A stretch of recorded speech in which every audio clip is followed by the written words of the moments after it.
Hello from Berlin. I've seen people having a good time over there. You seem to have some drinks, some food, and yeah, a lot good chats in the room. So I won't want to keep you too long with talking about Atlassian product, but at the same time, I hope that in my presentation you will hear and see something that you can find useful, that it might be useful for yourself, or you can take away with you for your colleagues. Today we're going to talk about Jira Product Discovery, and I'm actually very curious, and I cannot see everyone in the room. I can only see the first row from here, but I'm very curious to hear whether we have any product managers in the room, maybe by a raise of a hand. Oh, no, we even get a full room image. That's very nice. No product managers. Who of you have heard about Jira Product Discovery so far? Oh, a few. So then I won't ask who has used or implemented it. I've seen probably around, yes, also. That's very interesting. So last week I was in Barcelona at Team 24. And actually, I was caught by surprise. I didn't expect to have so many conversations with product managers and product operations managers at the Jira Product Discovery booth that I attended. So myself, I'm a solutions engineer. I usually work with companies headquartered in Austria, Germany, or Switzerland. But I do love Jira Product Discovery a lot, not only because I've been a product manager, and I went to the pains and the hustle of not having Jira Product Discovery, but also because I really believe that the team has built a great product, and because I like it so much, I usually accompany them at product conferences, at our own conferences such as Team 24, to be able to present JPD and talk with our customers there about what we're building and what challenges they have in their organizations. So yeah, last week was a surprise. The fact that, despite the fact that JPD is still a fairly new product, it's been around for maybe 1.5 years. There are, or we see people who from product organizations who now start to come to our events, start to become curious, and even use JPD. Now, in the next minutes, I will take you on a tour, especially for those of you who don't know the product. Maybe you can ask the experts in the room later how they use it and how they found benefit in it. But yeah, I will start with the basics. I will take you through the product, why we built it, and maybe also a few personal experiences I had as a product manager in the past. Maybe you can check with your colleagues in product whether they had the same experiences as well and are looking for something similar as a solution.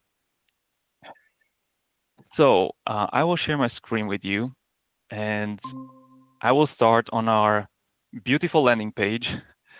Because I didn't want to prepare any boring slides for you. We'll go right into the product. I know many people in the room are pretty hands-on.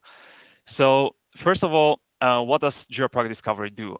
It's a tool mainly dedicated to product people, product managers, product operations folks, anyone in a product organization whose intention is to really build the right product, to be able to distinguish between all the noise, all the opinions out there, and the insights and the ideas that really matter, that take us closer to our organizational goals and where we want to see our product getting.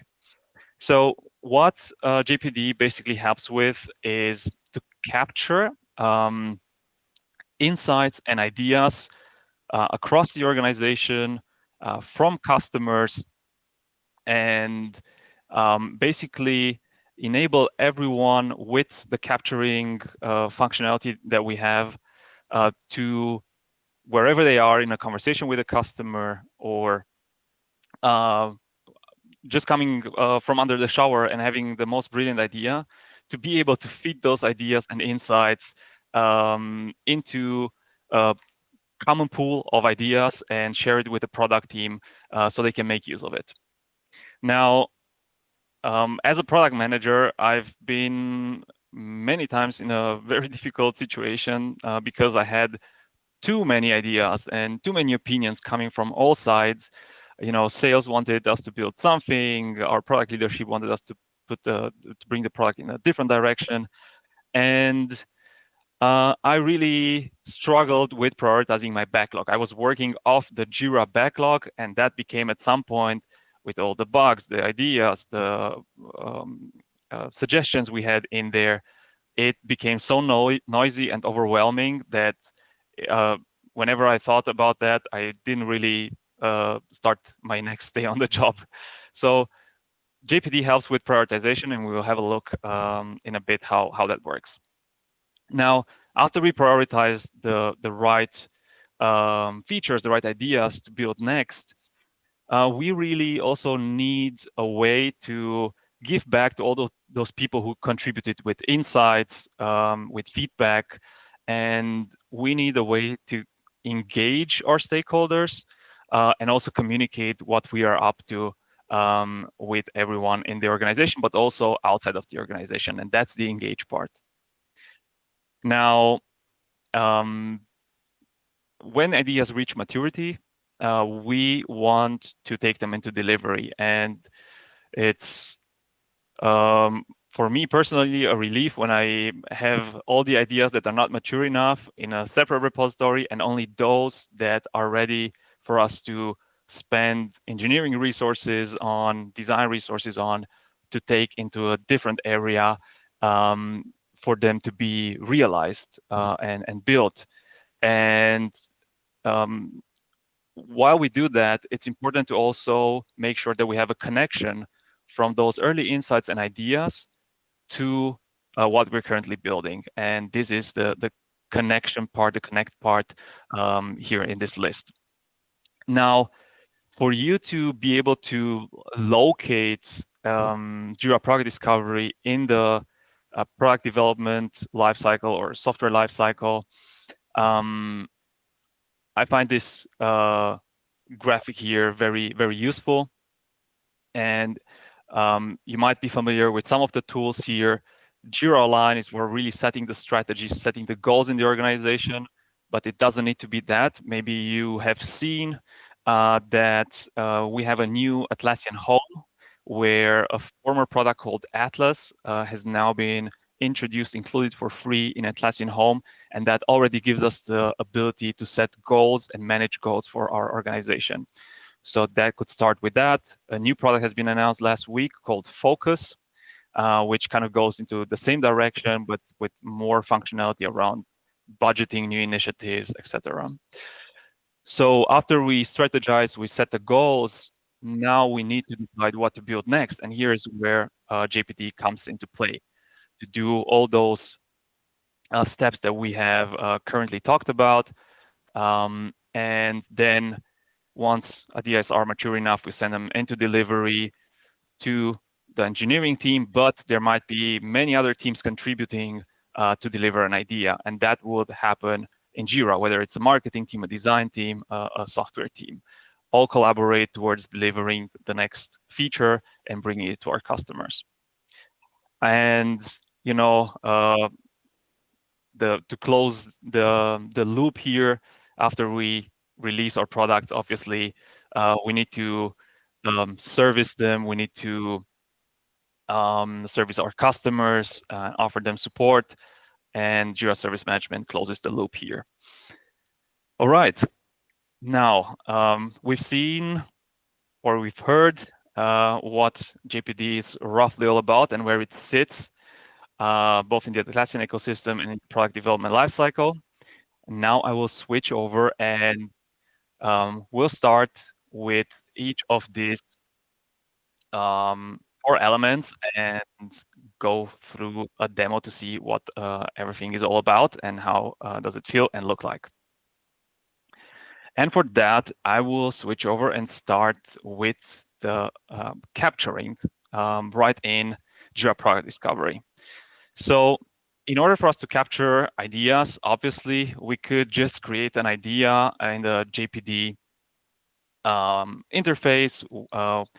We can have two types of users in JPD. We can have creators. Creators are, for example, product managers, all those who manage the project, who configure the views in the project. But the second group are contributors. Contributors are all the people, internal, external people who we want to equip with being able to submit ideas or product feedback to our product teams. Maybe a short hint here or mention from a licensing standpoint, contributors are always free. So it's if you're familiar with the licensing model of Jira Service Management, is fairly similar with agents and collaborators or customers.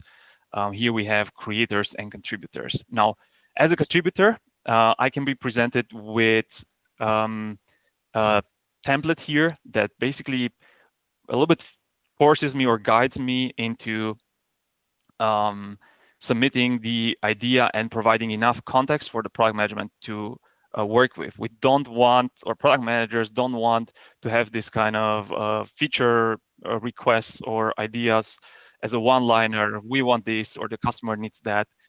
It always helps to know the reason behind, and therefore to assure that we can set up templates for the idea intake to make sure. This is a fairly long template, but you can select some fields here, description template, to make sure that people really put in the effort if something is so important, to give you enough insight, or the product team enough insight for that. Now, this is just one way of capturing ideas, and not everyone in their daily work might be in a JPD project ready to click the create button. Nicer way to do that is by using, and this is my favorite way to capture ideas, is by using our Chrome extension. So wherever you are, whether you are in your email inbox and just got a piece of feedback from your customers, or just like myself, so we at Atlassian, we have integration between Zoom and Loom, and we upload all our conversations from Zoom into Loom directly. We have a transcript here. We can create action items from that. But also, let's imagine UX researcher had just had a customer interview. They recorded it with Loom, and using the Chrome extension, they will go into the transcript. They will select the text here that is relevant to them. Maybe they add another section to the description, and then select a project which they know this piece of feedback or insight belongs to. An organization could have multiple product teams, each having their own JPD project. We are here in Loom, where I've been selecting from my interview transcript pieces of text that are relevant for this feedback. And after I selected the right project here from the right product team, I can go and start creating a new idea. So I can type in, okay, this is about fingerprint authentication. Now, it might be the case that we already have ideas on this topic, and we will do the product team a huge help to just add this insight to an existing idea instead of creating a new one.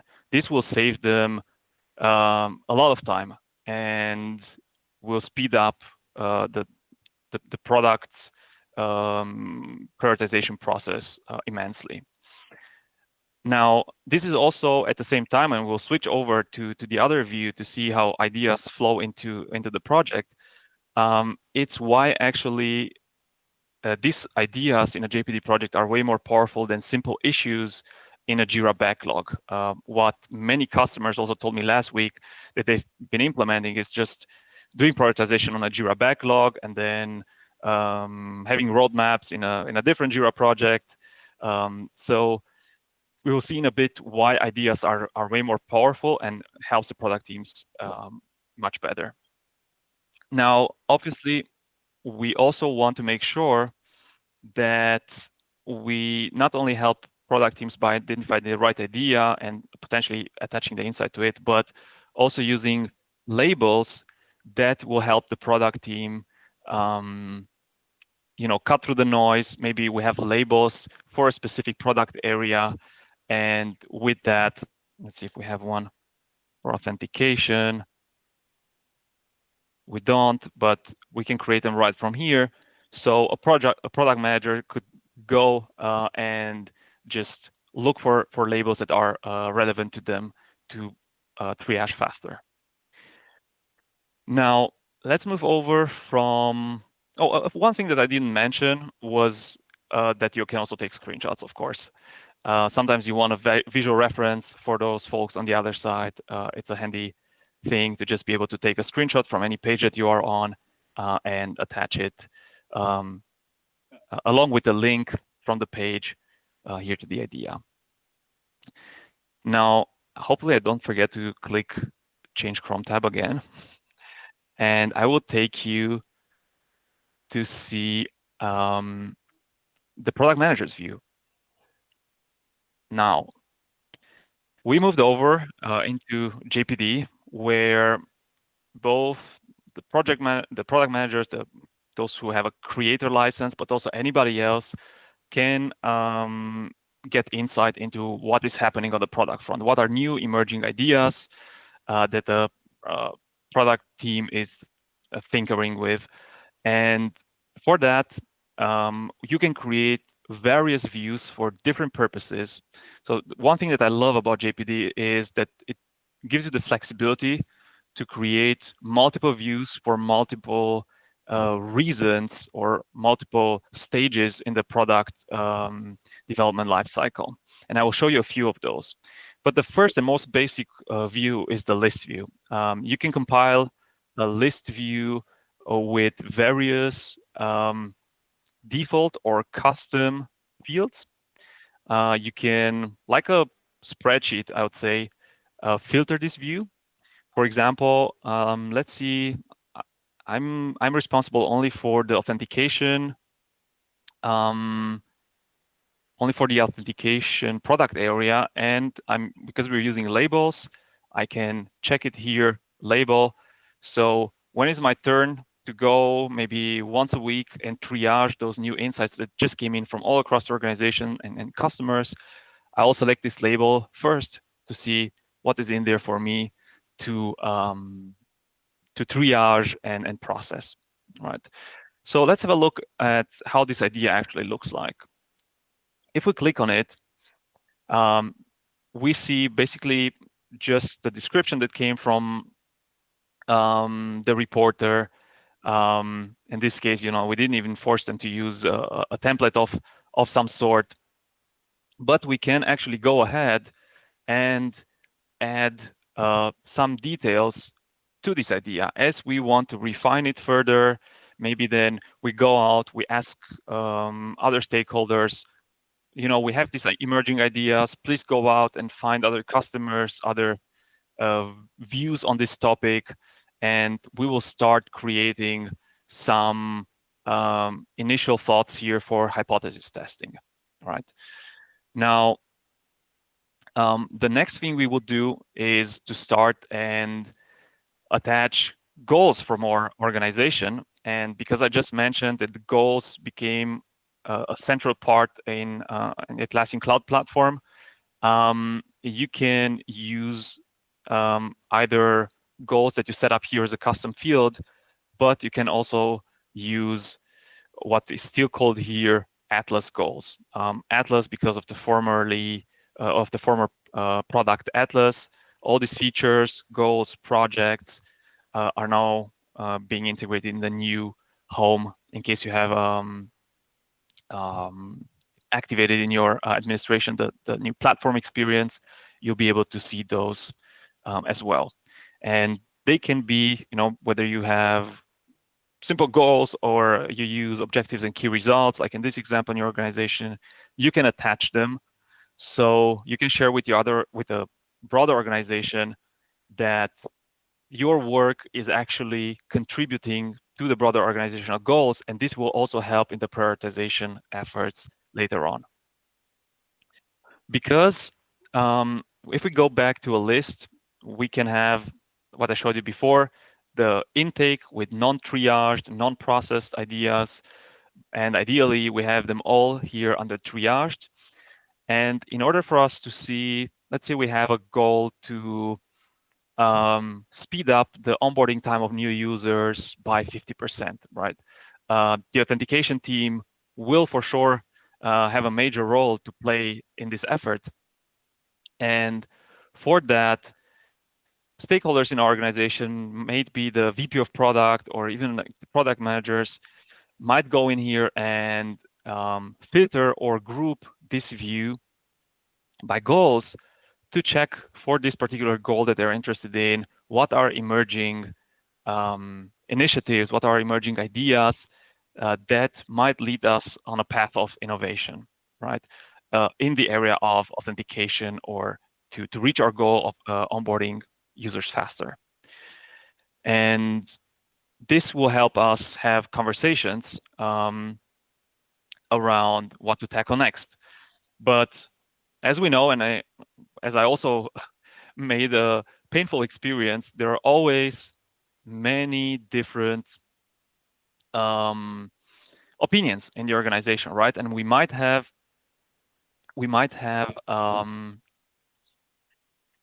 very good ideas in there. We might have also opinions that are maybe not the best ideas. And in order to cut through the noise and really focus on what matters as a product team, you need a good way to prioritize. Now, if we go to the prioritization part, there are a few ways with a few other different views that could help us with prioritization. And I'm going to start with the same list view that has been just repurposed by us to serve for prioritization. We're using this RICE methodology. RICE stands for reach, impact, confidence, effort. And then we have the RICE score that is a formula based on all this.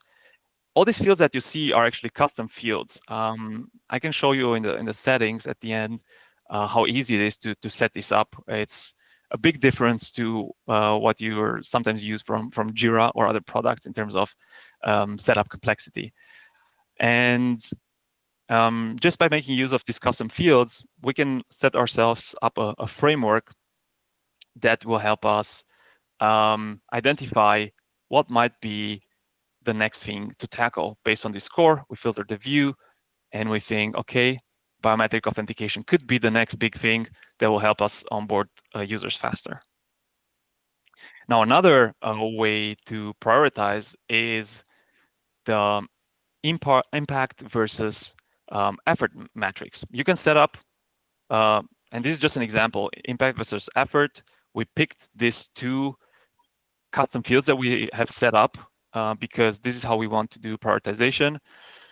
So we have the y-axis on the impact, the x-axis on the effort, and we see here already some emerging ideas on the board that might have a high impact. So we scored it that way, and this is also part of what the PMs need to do to go and set scores, talk to the wider teams, to the engineering teams on assessing an impact, an effort, sorry, either with this rating that we have over here or with the t-shirt sizing, but then coming in and trying to prioritize based on the different criteria.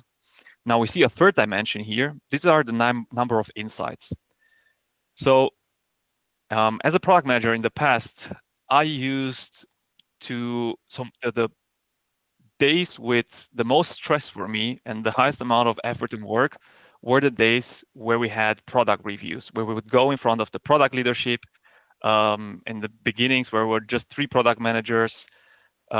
We would go and talk directly to the CEO. Later, we were 30 product managers. We would talk to the group product managers and the VP product. And every time I needed to pull a lot of data together from data science, data scientists, from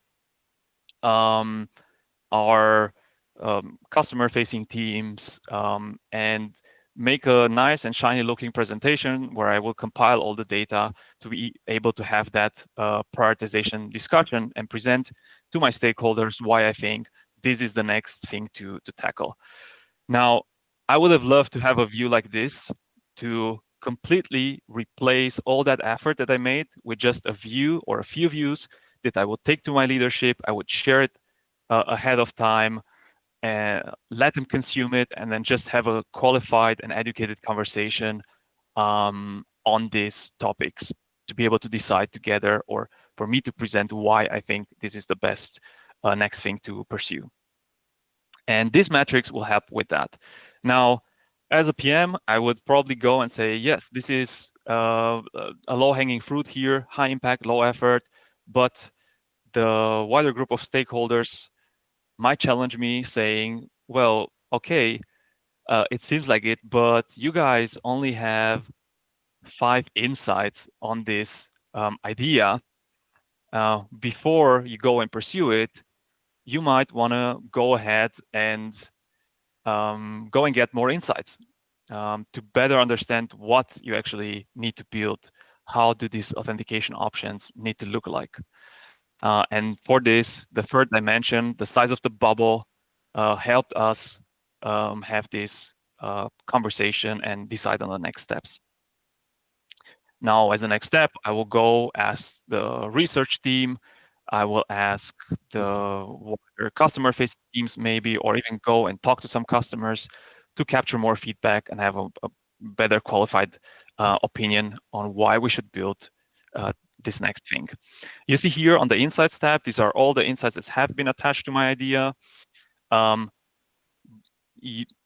might be the case, of course, that some people just create new ideas and we end up with multiple ideas on the board. If that's the case, in order for us to gather everything and make sure we have just one idea with multiple insights, we have a feature for that, which allows us to merge several ideas into one, take the captured insights, put them all together, the attachments, everything that is relevant for us, and just work off one idea. All right. Now, what happens next? When we have enough insights, we know what needs to be built. Obviously, we want to engage the wider team. We want to engage designers to build the first prototypes. We want to engage the engineering team. And for that, we are moving to the delivery phase. So in the delivery phase, because we're talking in the cloud about one platform, we have a direct connection to our Jira projects. And similarly to how we here in the overview can embed or attach various Confluence pages, even in the insights, we see here some insights being created with some Confluence pages attached where we got a piece of feedback.